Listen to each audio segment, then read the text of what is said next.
Hello guys, आप सब कैसे हैं। मैं आशा करता हूँ आप जहाँ होंगे जैसे होंगे बहुत मस्त होंगे। तो चलिए दोस्तों, आज की वीडियो में मैं आपको बताने वाला हूँ क्या नंबर सिस्टम यानी मैथ एकदम बेसिक।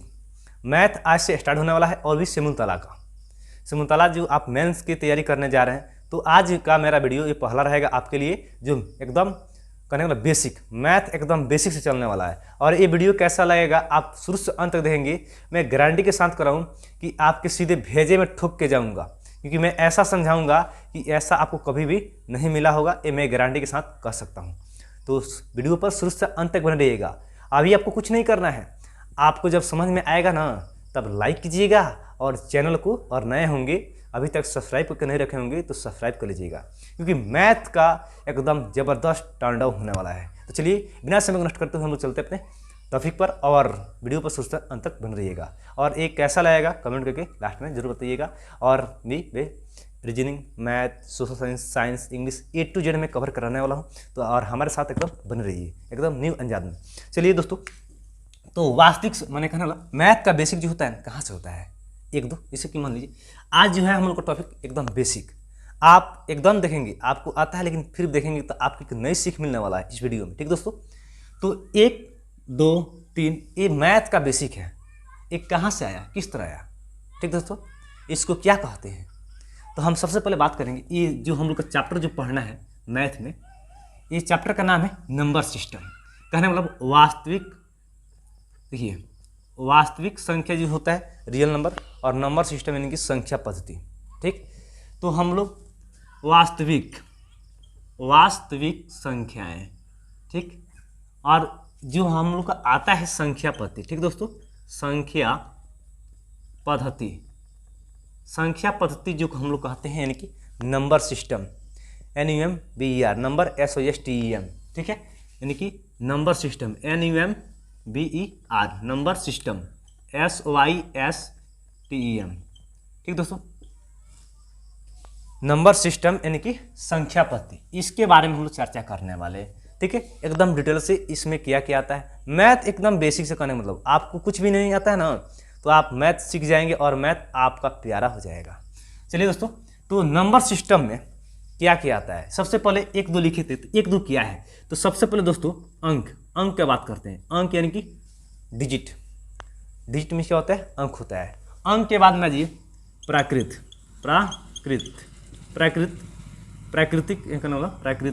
प्राकृतिक संख्या। ठीक है, प्राकृतिक संख्या लगा सकते हैं। ठीक है, और आप सब जानते हैं, लेकिन इसमें कुछ नए अंदाज में आप जानने वाले हैं। ठीक दोस्तों, प्राकृतिक, उसके अंदर पूर्ण संख्या, नेचुरल, उसके अंदर पूर्ण पूर्णांक, सम, उसके अंदर क्या होगा, पूर्णांक। देखिए इधर उधर हो सकता है, लेकिन इधर उधर होने से कोई जरूरत नहीं है, बस आपके दिमाग में ठोक के जाऊंगा। पूर्णांक, उसके अंदर सम, विषम यानी उड नंबर, इवेन उड, इंटीग्रेस, उसके अंदर आइए भाज्य दिख रहा है ना आपको, उसके अंदर अभाज्य। देखिए भाज्य और अभाज्य। ठीक दोस्तों, भाज्य और अभाज्य, प्राइम, नॉन प्राइम, उसके अंदर ये परिमेय अपरिमेय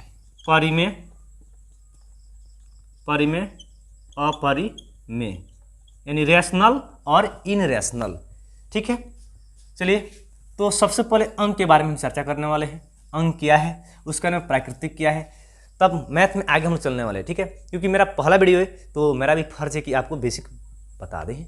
आइए, तो अंक क्या है आप जानते होंगे तो कमेंट करेंगे। इस सारी के बारे में अगर जानते हैं तो कमेंट कीजिएगा यस नो। सब जानते हैं, लेकिन कुछ नया आपको सीखने को मिलेगा। आइए, अंक जो है 0 से लेकर 9 तक की संख्या को अंक किसे कहते हैं, कॉपी ले लीजिए, बैठ जाइए, लिखते चलिए, क्योंकि आपको एकदम रटना है ना, दिमाग में सेट करना है।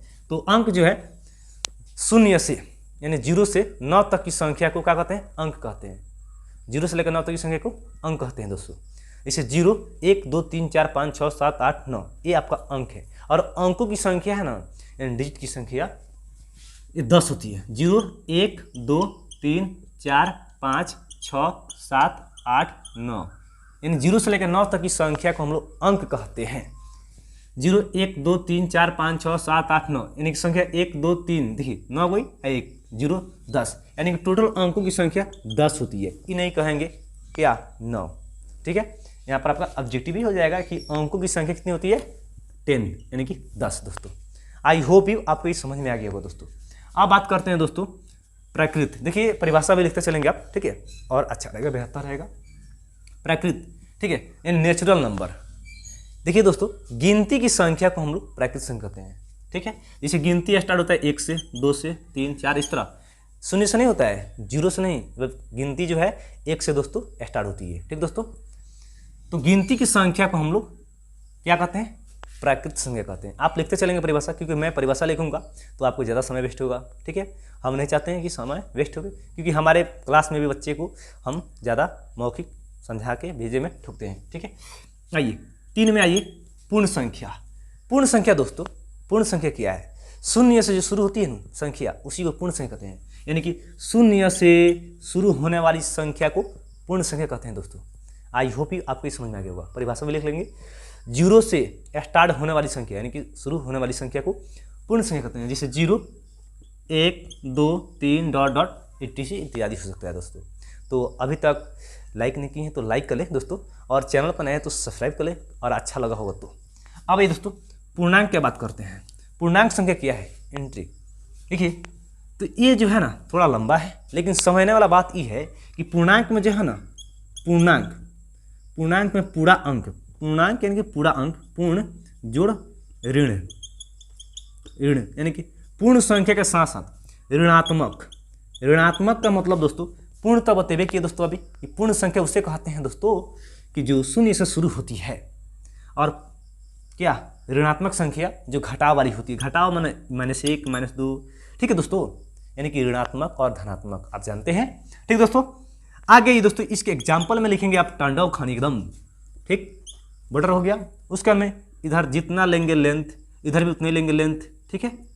आगे आइए, इधर देखिए दाहिने जाएंगे प्लस में, बाएं आएंगे माइनस में, -1 0 -1 -2 -3, इधर 1 2 3, आगे और बढ़ा सकते हैं। ये आपका पूर्णांक संख्या का एग्जाम्पल है। पूर्णांक संख्या की परिभाषा देंगे, वैसी संख्या जिसमें पूर्ण संख्या के साथ साथ ऋणात्मक संख्या भी सम्मिलित होती है, उसे पूर्णांक संख्या कहते हैं। आई होप यू आपको ये समझ में आ गया हो दोस्तों। अब ये दोस्तों बात करते हैं, 5वां टॉपिक है आपका सम संख्या, इवेन। इवेन जो है इवेन नंबर। तो जो 2 से, देखिए सम विषम, ये सम विषम एकदम रट लीजिएगा, रटने की जरूरत नहीं, आपको एकदम दिमाग में भेजे में जाएगा। सम संख्या उसे कहते हैं जो 2 से भाग देने पर पूरा कर जाए, ठीक है, यानी पूर्ण रूप से विभाजित हो जाए। 2 से भाग देने पर अगर जो अंक है वो पूरी कट जा रही है, इनकी विभाजित हो जाएगी, शेष न बचेगी, उसे हम सम संख्या कहेंगे। और जो 2 से न कटे पूरा शेष बच जाए, उसे हम लोग विषम संख्या कहेंगे दोस्तों। यानी कि सम संख्या और विषम संख्या हो गया। यानी कि सम संख्या उसे कहते हैं जिसमें 2 से भाग देने पर पूरा कट जाए, और जो 2 से न कटे उसे विषम संख्या कहते हैं, ठीक दोस्तों। आइए दोस्तों अब बात करते हैं आपका 7वां, प्राइम और non prime. Prime non prime, इसको हम लोग फैक्टर करेंगे, यानी कि बताने वाला है विस्तार से। भाज्य जो है, भाज्य संख्या वैसी संख्या होती है जिसका 2 से अधिक गुणनखंड होती है। फैक्टर 2 से अधिक गुणनखंड होती है। देखिए अगर आपको मेरी बात अगर समझ में नहीं आती होगी और आता होगा तो कमेंट करेंगे, नए अंदाज किस तरह, क्या कमी है, क्या दिक्कत है, आप जरूर कमेंट करेंगे, ठीक दोस्तों। पढ़ाने का अंदाज कैसा है, ठीक है। तो कहने मतलब भाज्य संख्या वैसी संख्या होती है जो 2 से, मैंने कहने मतलब जिसका 2 से अधिक गुणनखंड है। गुणनखंड का मतलब मान लीजिए अगर हम ले 8 में 1 के भी पहाड़ा में 8 आता है ना दोस्तों। 1 के भी पहाड़ा में 1 एकम में 1 1 दूना 2, 2 के भी पहाड़ा में आएगा, 3 के पहाड़ा में न आने वाला है, 4 के पहाड़ा में आने वाला है। जब ये दूना हो जाएगा 4 दूना, जब ये इसके दूना हो जाएगा तो स्वयं संख्या लिख दीजिए 8, जो रहेगा स्वयं संख्या जिसका, ठीक है। जब ये दूना में हो जाएगा तो स्वयं संख्या उसके बाद में लिख दीजिए, उसके बाद में कोई दिमाग दुराने की जरूरत नहीं है दोस्तों। तो इसका 2 से अधिक गुणनखंड है ना फैक्टर, तो भाज्य संख्या उसे कहते हैं जिसका 2 से अधिक गुणनखंड होती है, उसे भाज्य संख्या कहते हैं, ठीक दोस्तों।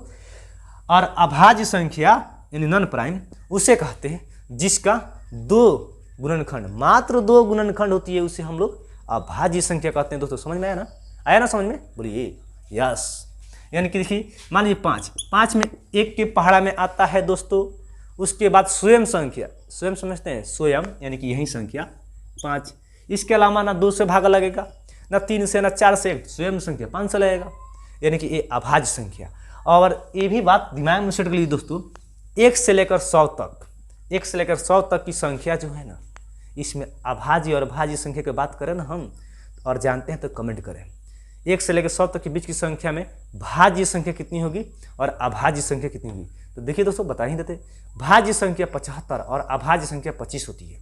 और 1 से लेकर 50 के बीच में कितनी होती है और 51 से लेकर 60 तक के बीच में कितनी होती है, ये आप क्या अभाज्य संख्या बताएंगे दोस्तों कि 1 से लेकर 50 तक बीच में अभाज्य कितनी होती है और 1 से लेकर 51 से 100 के बीच में कितनी अभाज्य संख्या होती है, आप कमेंट जरूर करेंगे। ठीक है दोस्तों, चलिए समझा ही देते हैं, किसी को डाउट होगा चाहे अगला वीडियो में ये बताऊंगा। ठीक है, चलिए बता ही देते हैं, क्यों आपको सस्पेंशन लगा रहेगा। 1 से लेकर 50 के बीच में 15 होता है और 51 से लेकर 100 के बीच में 10 होता है, यानी कि मिल गई 25। आई होप आपको समझ में आ गया, गोल गोल घुमा दिए लेकिन फिर बता दिए। आइए दोस्तों, आपके कोई भी मन में अगर डाउट होगा इससे तो जरूर कमेंट करेंगे, आपका रिप्लाई मैं जरूर दूंगा। अब ये परिमेय संख्या यानी कि आपका 9वां होने वाला है डिफिनीशन। परिमेय संख्या एक लाइन में याद है, वैसी संख्या जो p/q के रूप में लिख सकते हैं। कहने का मतलब परिमेय संख्या को p/q के रूप में लिख सकते हैं, उसे हम लोग परिमेय संख्या कहते हैं। जो p/q के रूप में नहीं लिख सकते हैं उसे हम लोग अपरिमेय संख्या कहते हैं। मैं आशा करता हूं आपको ये समझ में आ गया होगा और अच्छा लगा होगा। अभी तक सब्सक्राइब नहीं किए हैं, हमारे चैनल पर नए हैं तो कर दीजिए ताकि आपको उसमें कुछ नहीं जाने वाला है और कुछ नहीं, बस मैं मोटिवेट होऊंगा क्योंकि आप लोगों का प्यार से मेरा 500 सब्सक्राइबर पार हो चुका है। ठीक दोस्तों, चलिए तो ये 10वां था, यानी कि परिभाषा से लिखेंगे वैसी संख्या जो p/q के रूप में लिखा जा सकता है या लिखी जा सकती है, उसे हम लोग परिमेय संख्या कहते हैं। और अपरिमेय वैसी संख्या जो p/q के रूप में नहीं लिखा जा सकता है दोस्तों, उसे हम लोग अपरिमेय संख्या कहते हैं। एकदम शॉर्ट, देखिए क्या पढ़ना है और क्या छोड़ना है। देखिए वीडियो भी कोई चलता है, उस पर ऐड आ जाता है, आप फिल्म देखते हैं चाहे कोई मूवी देख रहे हैं चाहे सपना चौधरी की वीडियो देख रहे हैं, तो ऐड जो आ जाता है ना तो मज़ा नहीं आता है वीडियो में, लगता है कि कब भगा दे ऐड। तो ऐड को जितने स्किप करने में मज़ा आता है ना और वीडियो देखने में, तो अब क्या इसमें पढ़ना है और क्या छोड़ना है हम जानते हैं, क्योंकि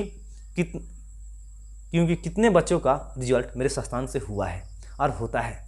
और एक और बात आप लोगों को क्लियर कर दे दोस्तों कि बहुत लोग कन्फ्यूज में पड़ चुके हैं कि मेरा 134 है, 125 है, 117 है, 125 कट ऑफ। देखिए दोस्तों, ये प्री का बात हो रहा है, मेंस का बात नहीं हो रहा है। मेंस में आपका कट ऑफ जो हम एक वीडियो बनाए हैं वो मेंस के कट ऑफ के लिए वीडियो है। ठीक दोस्तों, आपका अगर 117 रहेगा, ठीक दोस्तों 117 है, कोई भी कास्ट है, तो आपका रिजल्ट बन जाएगा, क्योंकि 1200 रिजल्ट होने वाला है, होता है हर एक साल 600 लड़का और 600 लड़की, क्योंकि 100 में एक चुनता है, एकदम हीरा डायमंड। तो कोई भी वीडियो चक्कर में कहीं भी पढ़ने की जरूरत आपको नहीं है, बस बन रही है मेरे साथ और आपकी पूरा मेंस की तैयारी घरे बैठे हम करा देंगे, एकदम पूरा गारंटी के मैं साथ कर रहा हूँ। और आपका सिलेक्शन भी होगा, क्योंकि मेरे संस्थान से बहुत बच्चे का सिलेक्शन भी होगा। आप प्रूफ खोजेंगे तो प्रूफ भी मिल जाएगा। ठीक है, और मैं ऑफलाइन पढ़ाता हूँ ज़्यादा। ठीक दोस्तों, और अब मैं ऑनलाइन आप लोग के लिए रेडी हूँ, तैयार हूँ, बस मेरे साथ बने रहिएगा। ठीक दोस्तों, तो ये मैथ का बेसिक हुआ। ठीक, और जो भी इसमें छूटा हुआ जो हो आप कमेंट जरूर करेंगे। ये रहा मैथ। लेकिन अब SCF LCM जानबे करते हैं दोस्तों, नहीं जानते हैं तो मेरे प्लेलिस्ट में चल जाइए, एडवांस मैथ पढ़ाए हैं, उसको देख लीजिए।